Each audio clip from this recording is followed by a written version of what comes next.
Okay, and we're live. Nice. Nice. Yeah. Thank you guys, everyone.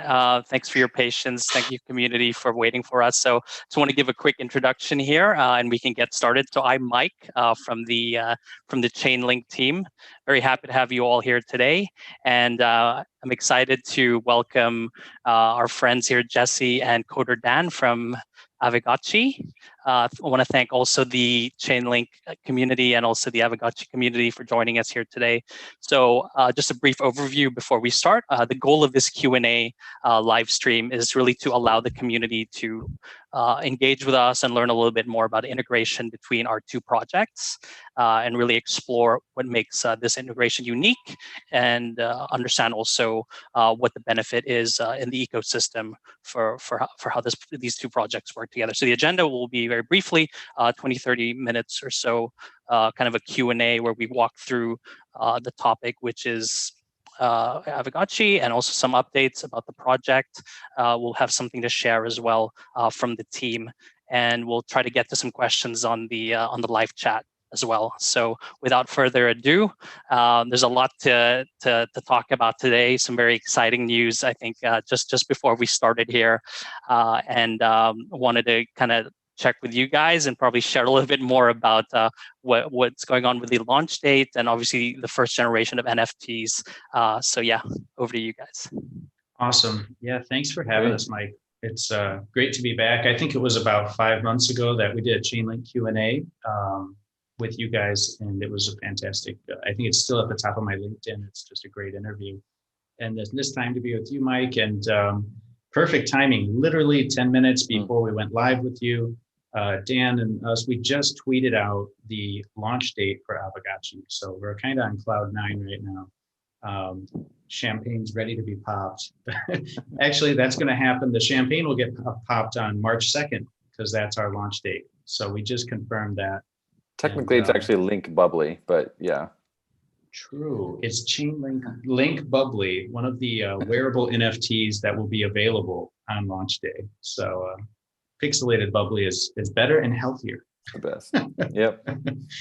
So we're super excited, and yeah, the news just broke. We've been planning to do this Q&A with you for a while, and it just so happened that the way the things worked out is like, yep, today's the day we get to announce it. So that was in large part because of Chainlink VRF and what your team has been able to accomplish, moving that over to layer 2 as well, the Polygon network, Matic network, formerly known as. So yeah, that was kind of the last piece to the puzzle that we needed to be able to decide what to do next and confirm a date.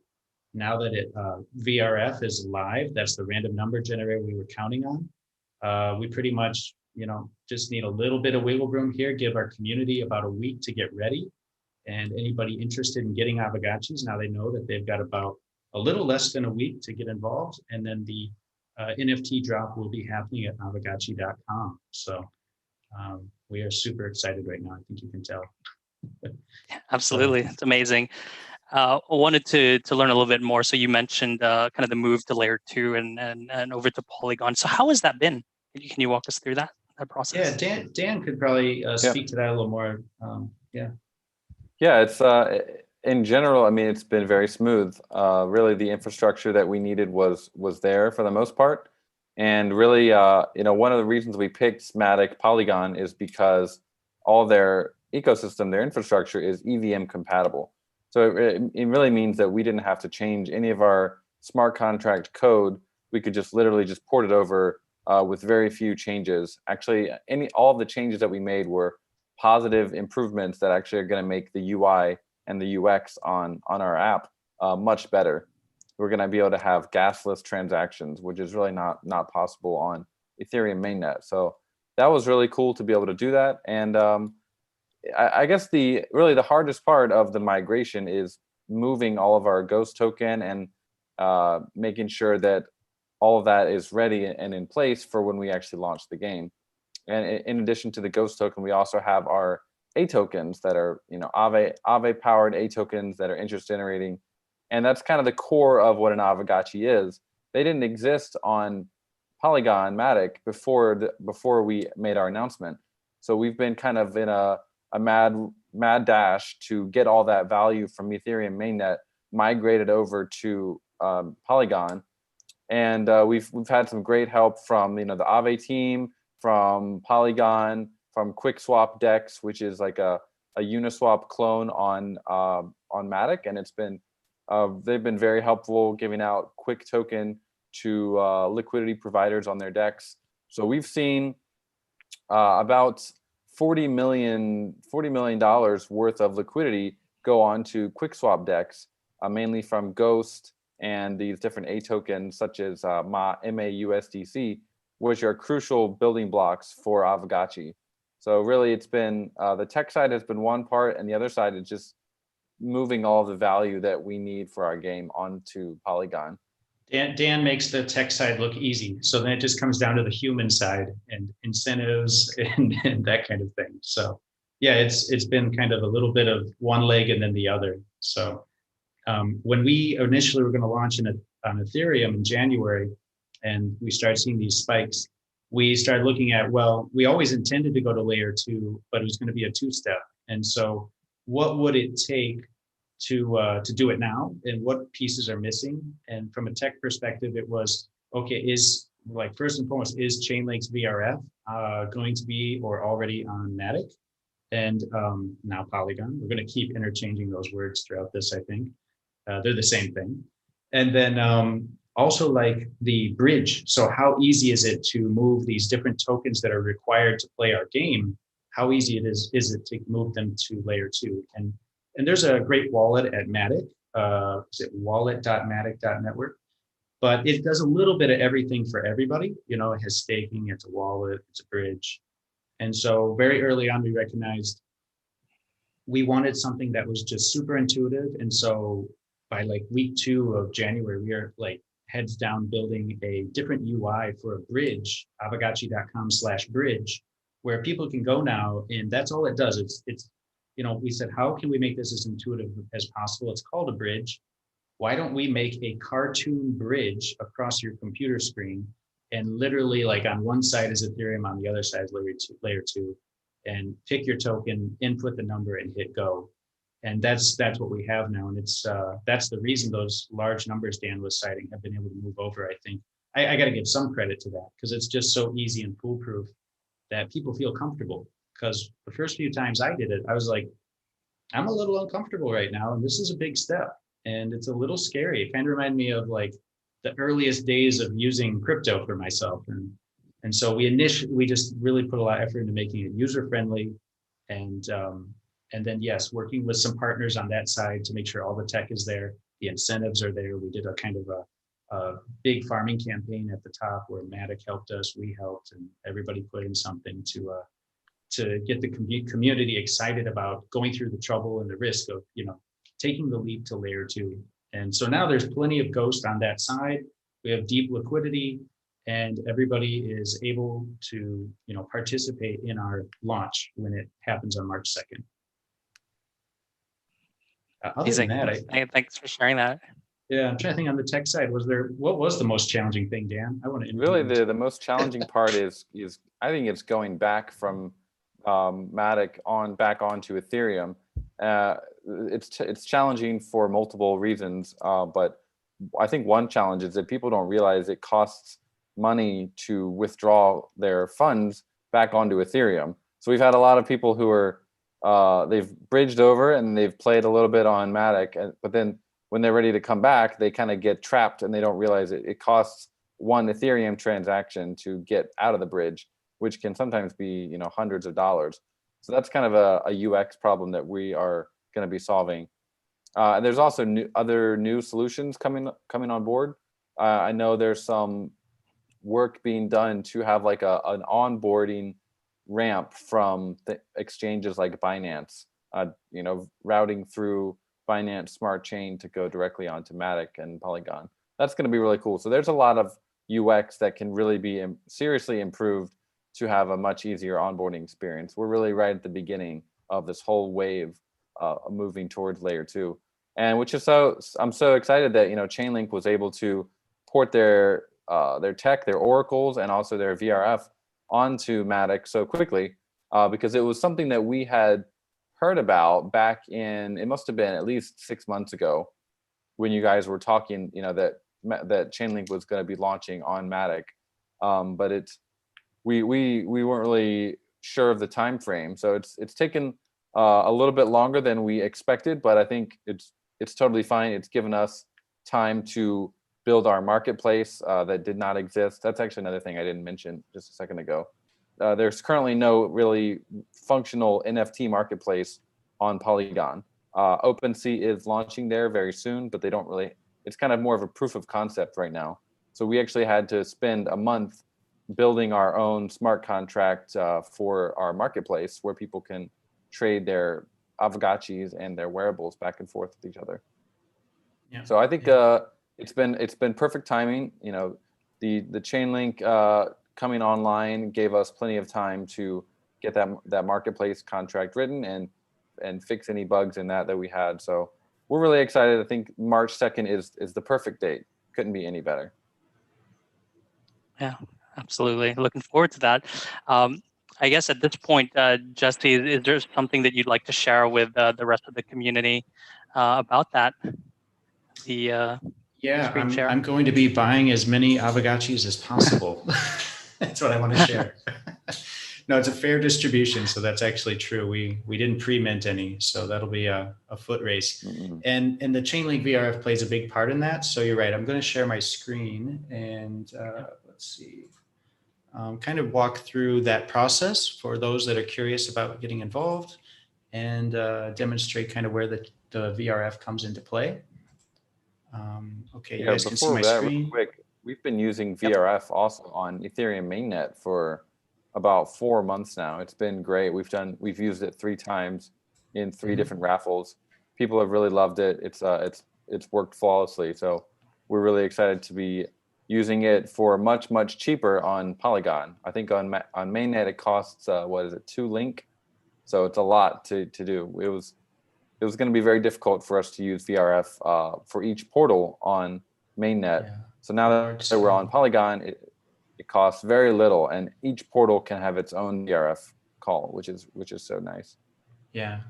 So this VRF, it's an oracle that randomly generates the numbers that allow us to have trustless, completely on-chain transactions. And that's really important for, these Aavegotchis are going to have random traits and random visuals. All sorts of different aspects of the Aavegotchi are randomly generated out of what that VRF does, and it can significantly affect the collectability, the desirability of that Aavegotchi. So it's important that these things are generated in the most trustless way possible, and there's really no other option that even comes close to what we need with the VRF. So looking around, I was like, no, we definitely are going to wait till Chainlink VRF is live. And here on the screen I'm showing, you can kind of see how that starts. So the general flow is actually very simple. You get your ghost tokens. You need 100 of them to purchase a portal on March 2nd. There's going to be 10,000 portals available. Each portal can eventually summon one Aavegotchi. I'll show you how. But first you get these portals, and you can see they're kind of like closed doors. And after you acquire them, at any point you want, you can open the portal. When you open the portal, what's actually happening is, in the background, it's calling the Chainlink VRF oracle to get that randomly generated number and start engaging with our contracts. And what happens is, here it says stake A tokens to claim your Aavegotchi. But what I want to do is show you a little bit more in depth and show you how it really works. So this is a bit more, a few extra steps that makes it more accurate. So you got the ghost, you buy a portal. At any time you want, you can open that portal. You could leave it closed for 6 months or 6 years if you want to, and then you can open it. When that happens, the VRF is executed. The portal is assigned a random number. And then this is where it gets really interesting. Because of that result, you're able to generate 10 unique Aavegotchis, not just one. So a lot of people think it's like one portal equals one Aavegotchi, but actually you get 10 different Aavegotchis. Some of them require different collaterals than others. They all have different traits. And then what happens is you go through all of those, you get to examine them all. And the pain point is, at some point, it's not really a pain point, but you're going to have to make a decision and just choose your favorite and summon it. And you do that by giving it some spirit force. And those are the Aave A tokens that on Matic are MA tokens, MA tokens. These are yield generating DeFi tokens, and based on some of your favorite tokens you're already familiar with, except they're generating yield. So you have to get some of that. You can go out to QuickSwap or wherever you want to go to aave.com, get your A tokens, your MA tokens, your spirit force, stake it into the favorite. The other 9 are going to disappear, and you are left with the true Aavegotchi of your choice, your new best friend. And this is kind of the workflow. So yeah, just zooming in here, get that portal. And it's kind of cool. You can keep the portal closed, and it's an NFT. It's a 721. So you can trade it in our marketplace. You can bridge it across to Ethereum and trade it on the mainnet layer, OpenSea, or wherever you want. Or you can even trade them open with the 10 very visually apparent, so you know what 10 are inside, and trade it that way. Because it is possible you would find a portal that has something that, for whatever reason, you don't want to summon it yourself, but you think someone else would. So that's an interesting way to play the game. Or you go ahead, engage that VRF, and then summon it yourself with these Spirit Force tokens. So that's kind of the whole user flow. It's going to be happening on March 2nd. If you've never seen Aave, I'll just show you real quick here. This is their website today. And you can see it's really cool. What you do is you deposit the normal token into their protocol, and out comes an A version of it, like a DAI or a USDC. And you can see they have different deposit APYs on these. So they're generating yield all the time without you having to do anything. They're super intuitive. And that was one of the reasons that from the very beginning, we wanted to work with these, because our team's background is kind of built around this idea of staking value that exists elsewhere on the chain inside of 721 NFTs. And so when we looked around the space at what could be staked inside in a very intuitive way, these were at the top of the list.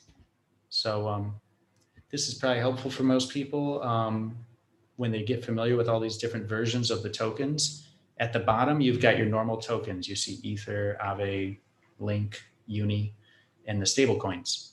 And then if you deposit them on Aave, you would get the A tokens. So you'll notice that visually, if you see that kind of Aave circle around the outside, then you know you've got a yield generating Aave A token. One issue with those are they're a little bit lower on composability. So because of the way they increase in value in your wallet without you pushing any buttons, it kind of affects their composability if you want to use them in other dApps. But once we came up with this solution to bridge them over to layer 2, and the composability returns, because the original A tokens stay in a pool in a bridging kind of contract, and mints a MA token on the other side that kind of redeems those original qualities where it's more like a normal ERC20 token. So you're able to still enjoy the yield generating part. If you ever bridge back to Ethereum, you collect all the yield that's been generated on layer 2 during that time, but it's still composable and can be used in all sorts of dApps like Aavegotchi. So we also kind of went crazy on we didn't personally do this, but we kind of supported the idea. You'll notice that our MA tokens are square. So I don't know, Dan, where that came from, but I think it's a great design because it reminds me of money Legos, and it really is like building blocks of money Legos at that point. So really embracing that and trying to visually make them clearly distinct from their cousins. Here you can see the Spirit Force. So this is actually a screenshot of the game. You have an Aavegotchi. You get to name your Aavegotchi. So this Aavegotchi is named Jonas, and it is a Link Spirit Force Aavegotchi. You can tell by the blue and the Link symbol in its forehead. And at any time, if you want to give it more Spirit Force or reduce Spirit Force, you can do that within the game. So here we're adding an additional 120 Ma Link or MA Link to the Jonas Aavegotchi. And there's multiple reasons you'd want to do this. On our roadmap, we have a lot of mini games that make use of the yield and the game and the Spirit Force. But at its base, people would maybe ask why to do this. And it really is like at its very simplest level, it's like a glorified digital piggy bank that holds not just boring coins inside, but actually like yield generating tokens inside. So Jonas is your piggy bank, it's your Web3 avatar, and it is your favorite Web3 friend. And the reason it gets quite personal is because they each come with their own different personality traits on a scale of 0 to 100. So here you can see his energy level is extremely high. He's based, level 99, but his brain is extremely small. So he's a small brain, level 1. He's pretty warlike. His eye color is common. He's kind of got the most famous Aavegotchi eyes. Those are the common ones, a flat 50. And that's where it gets interesting. A 50 is much worse than having a 1. And this might surprise you, Mike, but the idea is that this is kind of a twist on our personalities and what you want to look for. If you participate on March 2nd, you're actually going to want to resist the urge to avoid low levels because it's all on a bell curve. So kind of like real life. And we think that the most interesting Aavegotchis are on both ends of that bell curve. So a very low score or a very high score are both going to be, very good choices for you on the traits bell curve. And that level 50 eyes is right down the middle. That's going to get you a lower base rarity score. So if we go back here, you have at the top a rarity score of 430.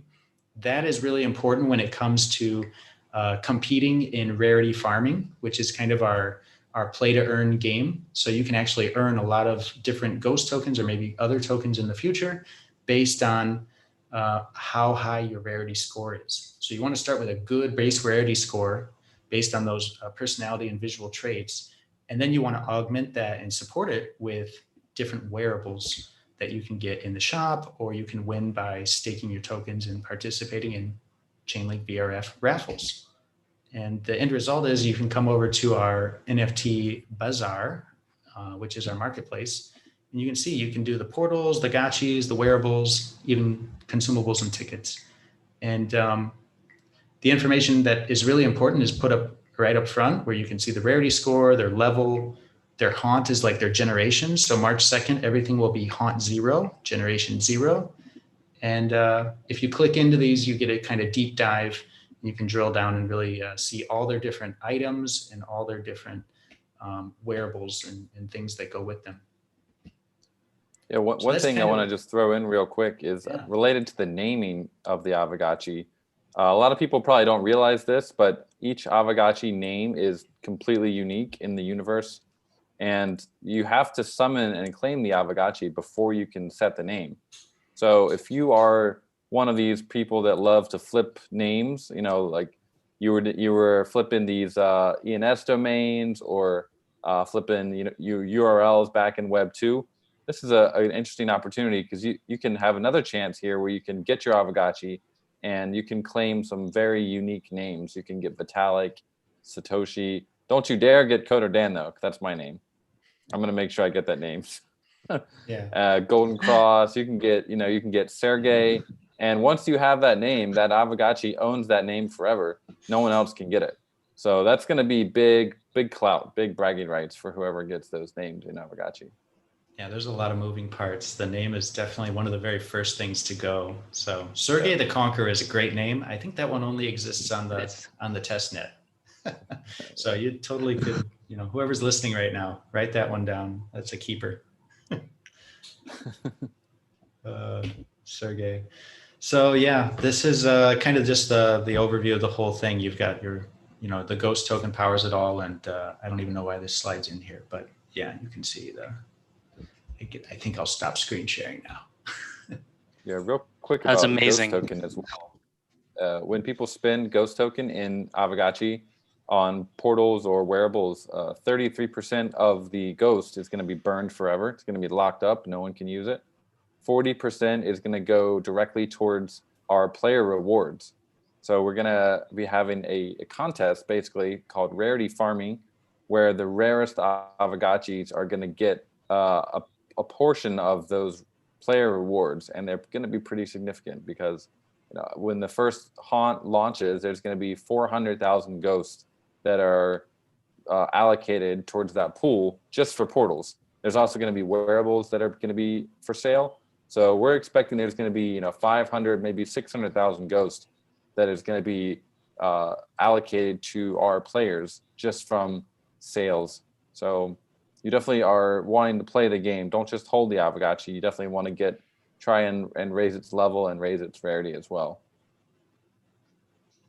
Yeah, it's amazing. Thank you guys for sharing that really comprehensive overview and kind of the details of what to expect. I've never seen anything quite like it. I'm so excited. I'm learning every single day. The space is so exciting, and I'm excited really for March the 2nd to get involved as well. Just Awesome. enough DJing, right? Just enough DJing to exactly. Cool. So kind of just shifting gears, and kind of also wanted to talk about the VRF side of things. So obviously, I know the Aavegotchi community has really enjoyed using VRF on Ethereum the last couple of months. So the NFT raffle has been really, the idea has been well received. Do you expect to continue doing so on layer 2 as well? Yeah, the raffles, we totally expect after the main launch, we are going to continue doing raffles. Raffles are they're really fun. They're a great way to get our wearables distributed in a fair, totally transparent way to the community. And we've had some amazing stories come out of these raffles. I think it was in our first raffle. There's 6 levels, basically. There's like common, uncommon, rare, legendary, mythical, and godlike. And each godlike ticket costs 50,000 friends, which is basically if you staked 50,000 ghosts for one day, you would have one godlike ticket. So I think one of our players actually did that. He staked all of his ghosts and was able to accumulate one godlike ticket. And he entered that godlike ticket and ended up winning one of the rarest items. He won a Link Cube, which was huge. It was so amazing. Out of there were about 1,600 godlike tickets entered for that cube, and he won it just with one godlike ticket. So it just shows that the VRF is truly totally random, and it's just a great way to, if you really want to have organic and provably verifiable distribution of items to your community, it's a great source. So we definitely will continue doing the raffles after the game is launched. Yeah, and I think they'll just be even more well received because, again, unlike when we did the first few raffles, gas fees on Ethereum were, not great, but they were manageable. But people would still complain, right? I mean, it's still a pain point because as you can tell, equipping wearables, everything's on chain. The visuals, the metadata, everything is 100% on chain, which means everything you see, each interaction is a transaction on the blockchain. So, it was kind of like a grinding effect where you stake your tokens, that's a transaction. Then you get the friends points, which are not a token, they're just points. You exchange those for the raffle ticket you choose, that's a transaction. Then you got to stake the raffle ticket into the raffle during a 3-day window, that's a transaction. And then if you win, you have to actually retrieve the item you won. So it was fine. And for the early ones, we overcame that. And the value of what they win is totally worth it, I think. But now doing it on layer 2 is going to be a real joy because it's literally like shavings of a penny. It's virtually free and super fast. And it's going to be a great experience, I think. I'm really excited about the next raffle and the raffles to come. So we're going to be using a lot of Chainlink VRF.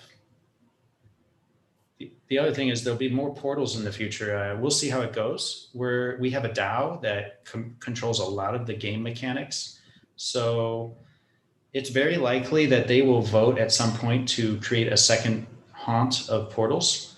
And when they do, that will also involve, a lot of Chainlink calls. So excited to keep calling that Oracle.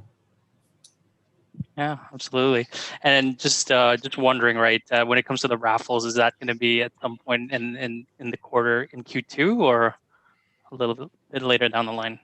Yeah, we don't have a date yet because we were pretty focused on the launch. We want to get a good launch, get everything done there. But we definitely have, it doesn't take that long to set one up. We've done it many times now. And it's just a matter of, I think we like the idea of kind of randomly giving short notice and surprising the people that are still staking their ghost and still committed and keeping people on their toes and rewarding those that are staking. So We probably won't give it like, a month of heads up. It'll be like a lot less than that. And when we're ready, there'll be some really cool wearables coming down. Absolutely, it'd be a nice surprise for the community.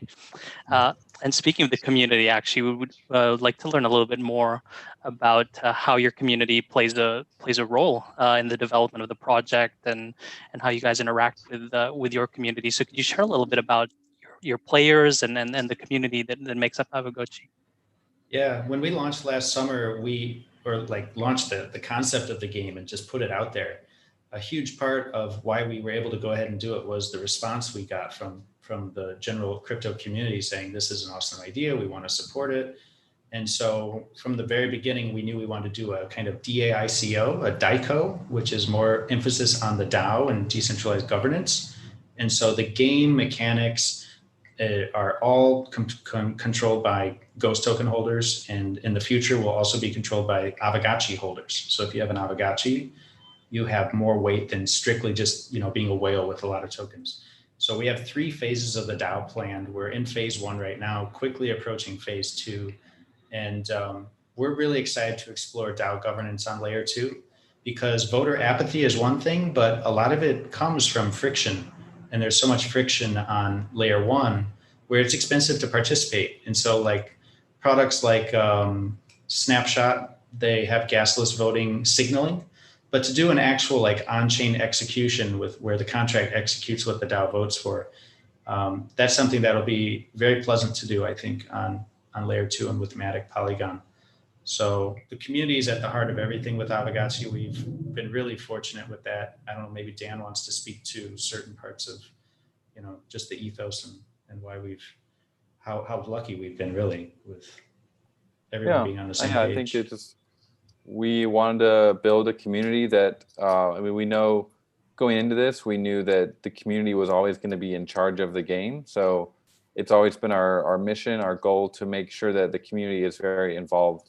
And, we as the founders, as the summoners, we're always in the Discord and the Telegram, hanging out with our community and doing just like AMAs and answering any questions they have, doing tech support all the time. So we're very, very hands-on, and I love spending time in the Discord and just chatting with people and making memes, sharing memes and things like that. I think our meme game has been very strong, which is probably one of the reasons we've been able to grow so big. Memes are so undervalued as marketing tools. So I think it really just comes down to us as the summoners. We're very community first in our approach, and I think the community has really responded to that. Whenever we have a vote on Snapshot, we consistently hit quorum.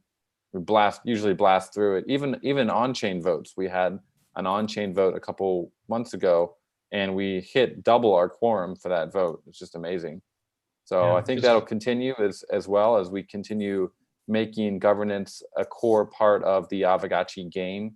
Once we launch our Metaverse, which is going to be like a kind of a pixel world where you can actually walk your Aavegotchi around and interact with other people. So governance is going to be a huge part of that. We're going to have a whole area dedicated to managing the protocol, creating calling functions, and navigating the small minutia that is really managing a game. So really looking forward to that.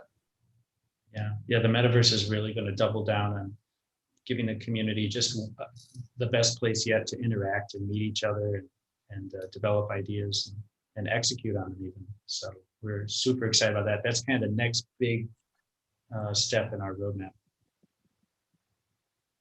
That Metaverse, how will people be able to interact? Is that going to be on the web app, or how will that work? Yeah, it'll be web-based, browser-based, very accessible.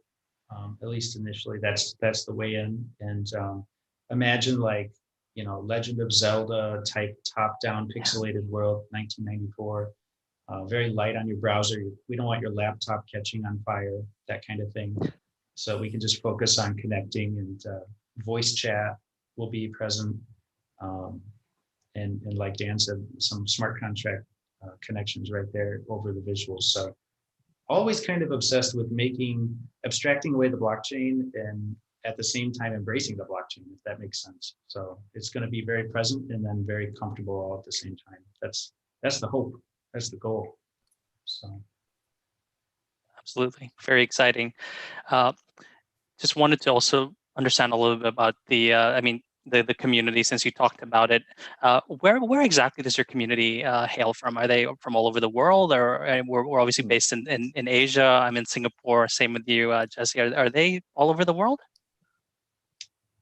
yeah, they really are. They're totally worldwide.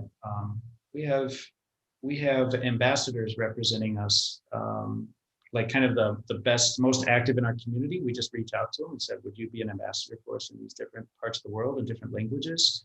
And I think we have 8 or 9 different ambassadors. They're super active in different countries now, everywhere from, markets you'd expect, China, Korea, here in Asia, Malaysia, but also Europe's doing amazingly. We have an awesome French community, Spanish community, and the US, of course, is very well represented and busy all the time. So yeah, pretty much everywhere, I would say. Dan, does anything, am I missing one? Is there? Yeah, that's the main ones. Yeah, even I think Vietnam was one of our earliest markets that they were really into Aavegotchi. So they were one of the first markets that we reached out to with our ambassador program, and that's been very successful. They love it. They're not really they were really these markets like Vietnam and Malaysia, Philippines were so excited that we were moving to layer 2.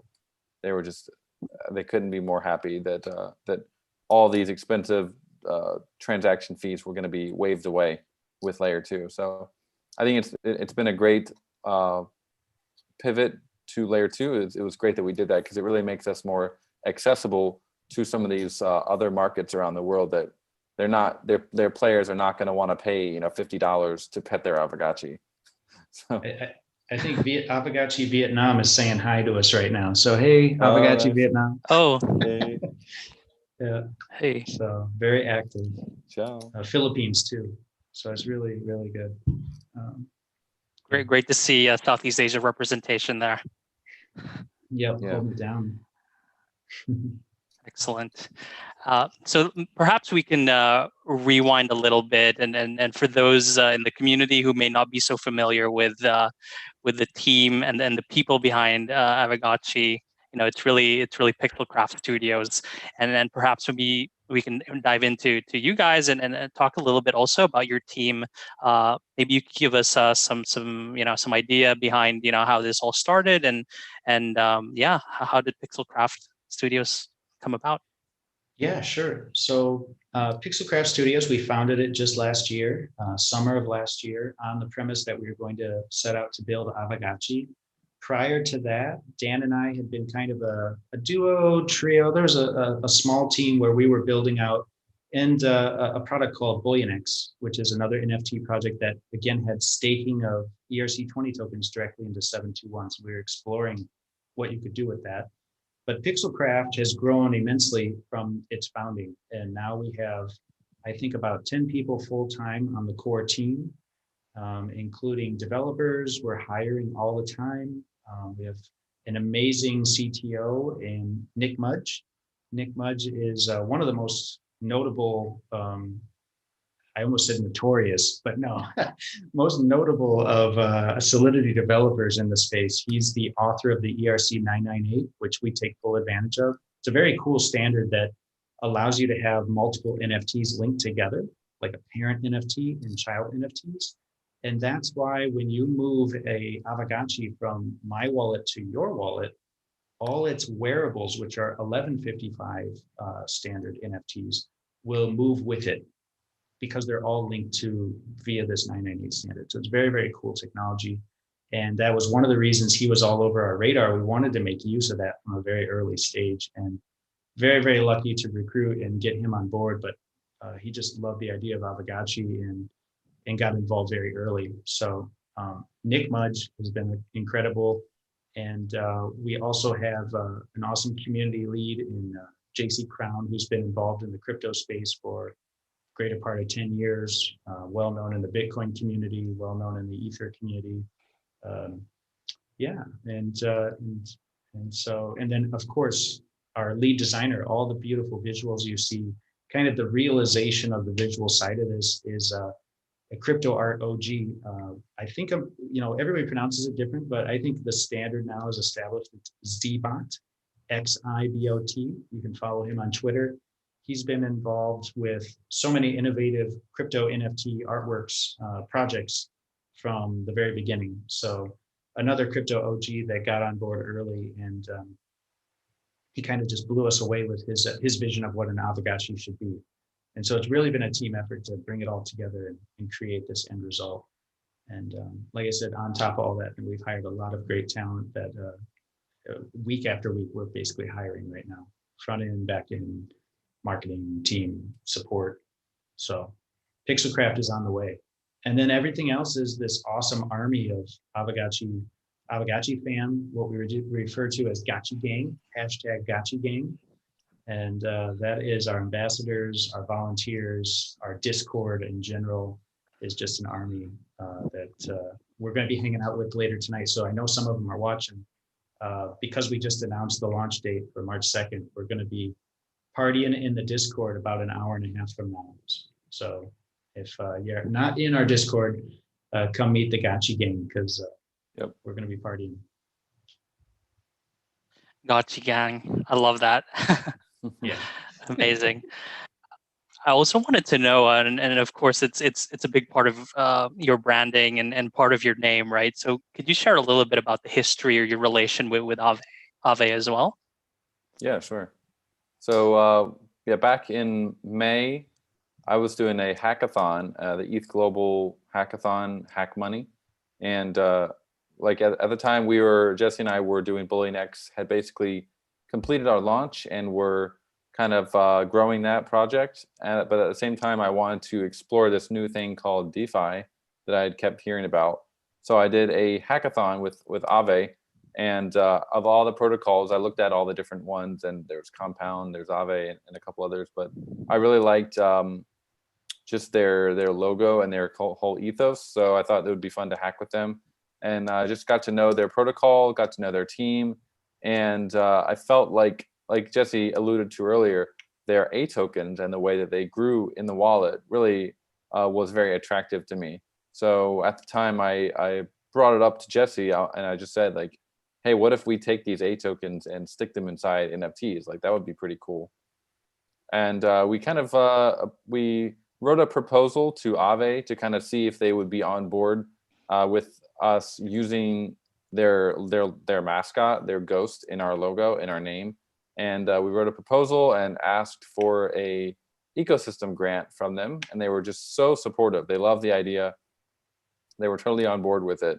So pretty much in about July is when we really started focusing on bringing this whole project together. We started with the concept art and just started figuring out what this was going to be. And Aave has been a huge supporter. They actually took a stake in Pixelcraft Studios, basically when we first started. So they've been a huge supporter. They love it, and I can't think of a better company or project to be partnering with. They've been so supportive and helpful along the way.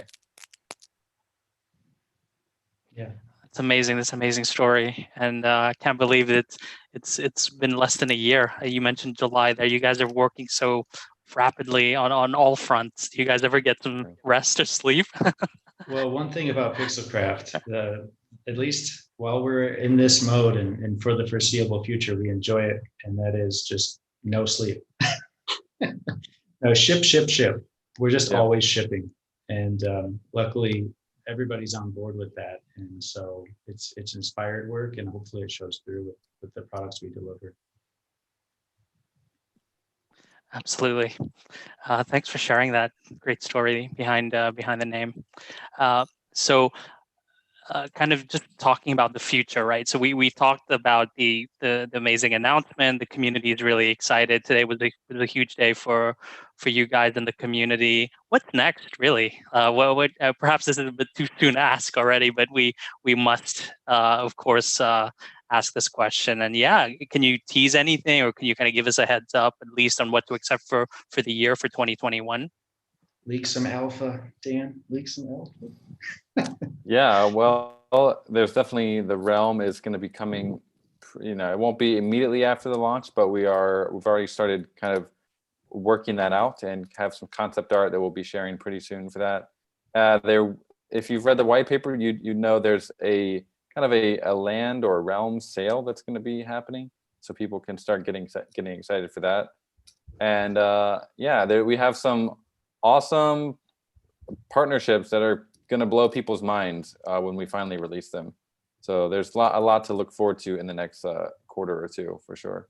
Yeah. The only thing I'd add to that is I know a big passion of Dan in particular and just the team. We know that we have to build this realm and this metaverse, but we also are very, very focused on the DAO and that layer 2 DAO implementation. So we want to get, now that the Aavegotchis are live and they're with us in the earthly world here, then we really need to get the DAO to the next level as soon as possible and get the DAO as integrated as possible in decision making. So very, very much on our minds and exploring a lot of different ways we can execute that right now.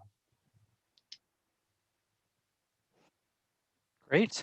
So we have a question here from the viewers in the live chat. So the question is, how are portals going to be distributed in the future? Well, we're always flexible, right?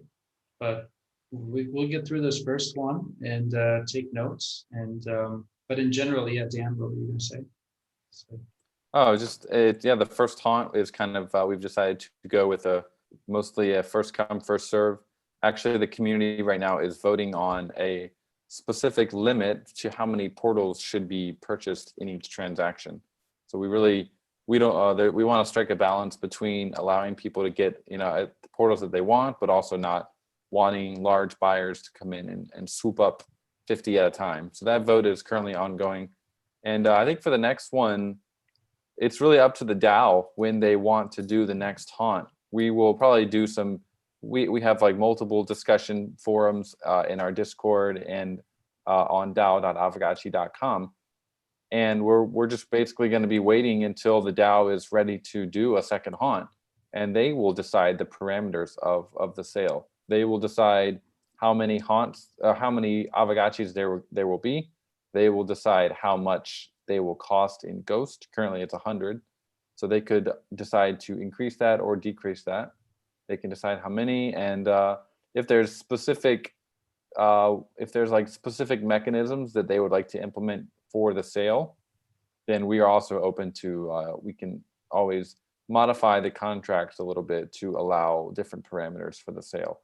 Like I think someone mentioned, having a specific balance of friends in your wallet, or someone mentioned KYC, which I don't know why we would need to do that, but just basically helping ensure that the portals aren't totally controlled by large holders. We want to make sure everyone who wants an Aavegotchi can get one, has access to one.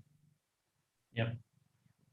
Yeah, first come, first serve for this first model, and it's really that DAO vote is really important, because there's a lot of discussion about limiting these, because there's basically no doubt that it will sell out. It will sell out very quickly, and it's just a matter of making sure everybody that's active and has been here early. We hope everybody gets one.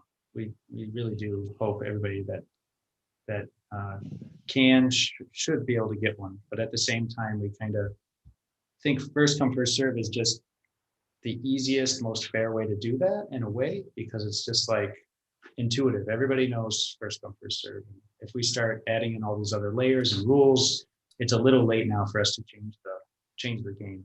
So a cap is being voted on right now in the DAO. It's very interesting. If people are curious, they can go to our Twitter and then check out the snapshot we just tweeted out the other day. And I think it's coming down to the wire. They might cap it at very close. 5. So 5 per transaction. You could do multiple transactions, but yeah, you'd only be able to buy 5 portals at a time, or 25, but with a 8 tax. So it would be kind of tiered. So if you bought more in a transaction, you're going to pay a lot more per portal. So both are interesting ways to do it, and we'll see ultimately what what the DAO decides. Looks like the ape tax is currently on top with 900,000 ghosts, whereas 5 per transaction has 805,000 ghosts. It's very close. There's no clear winner at this point. There's about 48 hours still left in the vote, so we could see an upset for sure at the end. I honestly don't know which one will win, but I think it really speaks to the power of the community loves the idea of they are in charge of the total supply of Aavegotchis. You know, if they want to keep it at 10,000 forever, they can. We're cool with that. We're going to give them that authority. Hopefully they won't. You know, hopefully they'll make it a little bit more accessible to people in the future who don't know about this game yet. But I just love the idea that the community can vote and on increasing the total supply of Aavegotchis. I think it's a really powerful dynamic that we have in the game. Yeah, cool. So we have time for one more question from the live chat, and perhaps you guys might know better than me, but I'll just read it out here. So the question is about when will the agent level 12 set be distributed? Very specific question.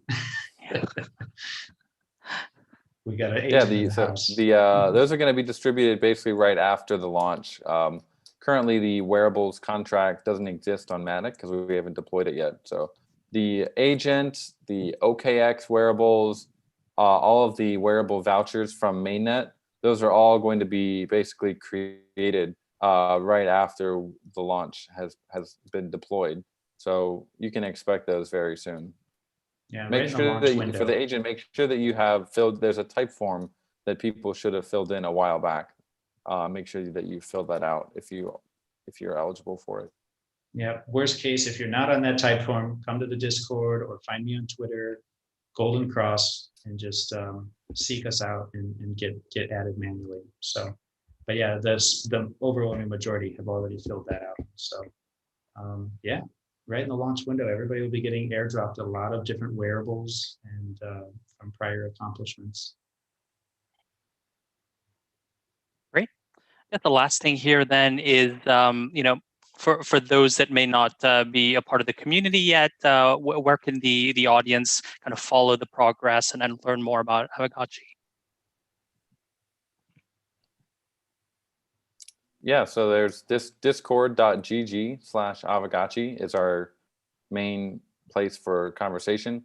Obviously, we're also very big on Twitter. We love Twitter, twitter.com/Aavegotchi. And also, if you prefer Telegram, we also have t.me/Aavegotchi. Those are the kind of the three main areas. And then we also have smaller language specific groups. We have like French, Vietnamese, Chinese, just lots of different groups. So those are all accessible via the main Telegram group as well. So yeah, there's plenty of ways. Mm-hmm. Yeah, and I would just add, like, other than the kind of social networks, we have an awesome community built wiki. So if you're interested in following up on what we've been talking about tonight, the best source by far is wiki.aavegotchi.com. And you can go to aavegotchi.com, I think, and click on Learn More to also find your way there. But anyway, be safe. Just check out our wiki, Google Aavegotchi Wiki, and it's community maintained. It has a section for all the different cool things we've covered today. You can go view all the different wearables that are going to be released on March 2nd. So we'll have our shop page with all these different new wearables dropping. So you'll be able to get portals, but you'll also want to have, a plan on getting some of these wearables that'll drop on the same day. And yeah, so all of that is up on the wiki. Wiki is really, really cool. That's great, and we'll make sure to leave that in the YouTube description for everyone to follow and kind of check out those links. Great. Well, that really wraps up our Q&A, our live stream today. A lot of topics and some amazing news dropping just before we started. Thank you so much, both of you, for joining us here today. Thank you, Coder Dan. Thank you, Jesse. It was an absolute pleasure. Yeah, thank you so much. Great. So look forward. Great. Yeah, look forward to talking to you guys again, and really excited to see what happens. In March. Perfect. Yeah, have us back anytime. We love it. Thanks for having us. All right. Take care.